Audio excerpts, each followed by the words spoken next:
The Multiple Children of the Cartoon Cat. Cartoon Cat was a small indie cartoon that started in the early 1950s. It wasn't very popular, and the show's creator went broke. His continued attempts to derive fame from the doomed series left him destitute. The creator ultimately retreated from the public eye and died alone, penniless and crazy. He never did stop making episodes for the remaining 20 years of his life. In his isolation, he created animated clips and drawings that grew more and more disturbing as time went on. When he finally died, his life's work went to a relative who, not wanting to deal with it, put it into storage and promptly forgot about it. When that relative died in 2010, the contents of the storage shed went to auction and were eventually sold to a young animator. The animator fell in love with the vintage character and decided to recreate and re-air the series. This time, its run was much more successful, quickly gaining a following, and an obsessive one at that. These fans were so obsessed with Cartoon Cat, they ended up cosplaying to an extreme level, trying to look as close as possible to Cartoon Cat. The animator responsible for the show's revival wasn't spared attention either. The fanbase stalked and harassed him to the point where he retreated from the public eye and lived in isolation. When that failed, he ended the show in a last-ditch attempt to distance himself from the fans. They didn't take it well, and the creator ultimately wound up vanishing. This ended Cartoon Cat's show forever. As for the fans, the more obsessive made fan parodies and other creations. They also took to wearing the costumes on a full-time basis, maintaining the roles of Cartoon Cat and her friends as long as possible. They even had conventions where they would all meet up and recreate the disturbing scenes that were featured in the cartoon.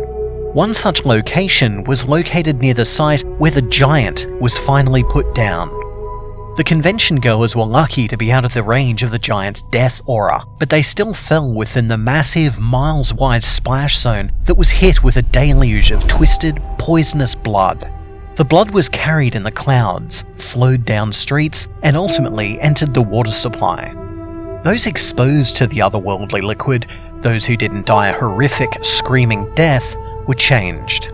They mutated, merging with their fan-made costumes. Seams and zippers vanished, cloth and vinyl transmuted into rubbery flesh.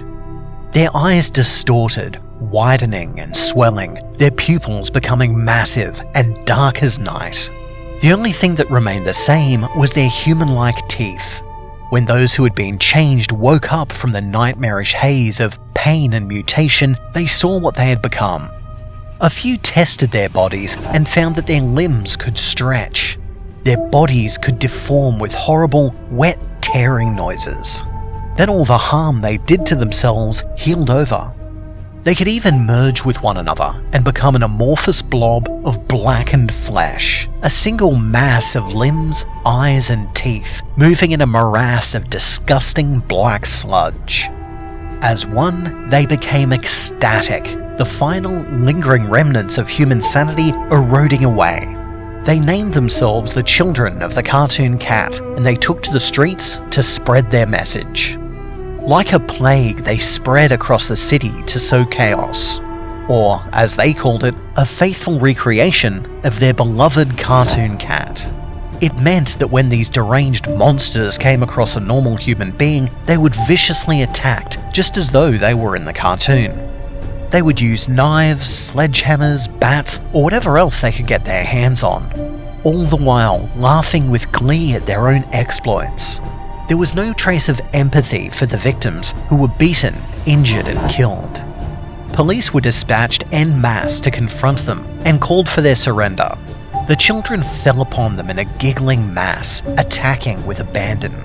The answering patrolmen were left with no option but to bring service pistols and shotguns to bear, firing upon them again and again, but the slugs and pellets simply sank into their bodies without injury, causing ripples in the tar-like flesh and not much else.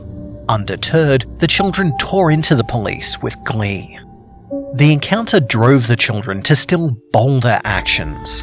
What was there for them to fear if even guns were ineffective? They could do whatever they wanted.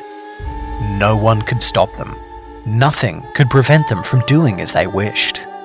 By this point, the frantic reports and requests for aid flagged our systems. It was fortunate that the giant incident was winding down, and agency researchers were starting to figure out some of the giant's properties.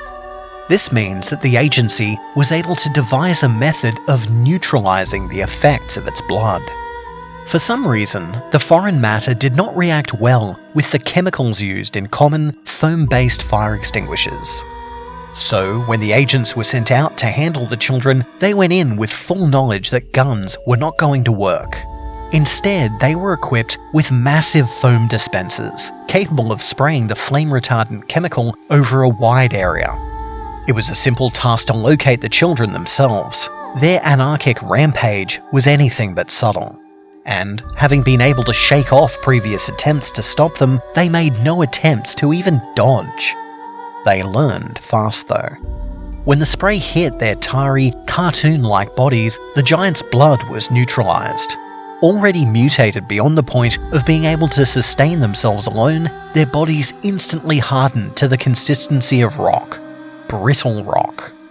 Some of the children tried to move, managing nothing more than to shatter themselves to pieces.